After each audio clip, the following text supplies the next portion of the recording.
wuraren da an hana yin sallah a ciki kwata-kwata, wato wannan wurare an hana yin sallah a wurin. Na farko shine mutum ya yi sallah a bola, an hana mutum ya yi sallah a bola. Na biyu, makabarta, an haramta sallah a makabarta. Na uku shine makewayi, wato bangida, wajen da ake biyan bukata, an hana sallah wajen. Na hudu, saman ɗakin Ka'aba.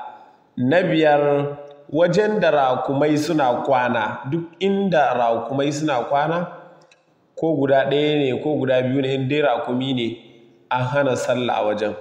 Na shida, mayanka, kwata kenan, ko mu ce a abbatuwa, wajen da ake yanka na dabbobi.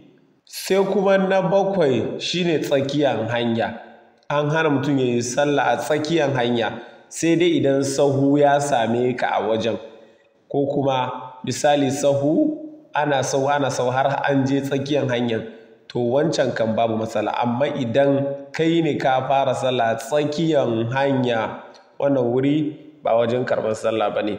Sai kuma na takwas, wajen bautan mushrikai, duk inda ana bautan wani ba Allah ba, to idan ka yi sallah wajen ma ba za a karɓa ba. Wannan su ne wurare guda 8 wanda an hana sallah a wuraren. Muna roƙon Allah ya taimake mu da taimakonsa kuma ya rufa mana asiri duniya da lahira.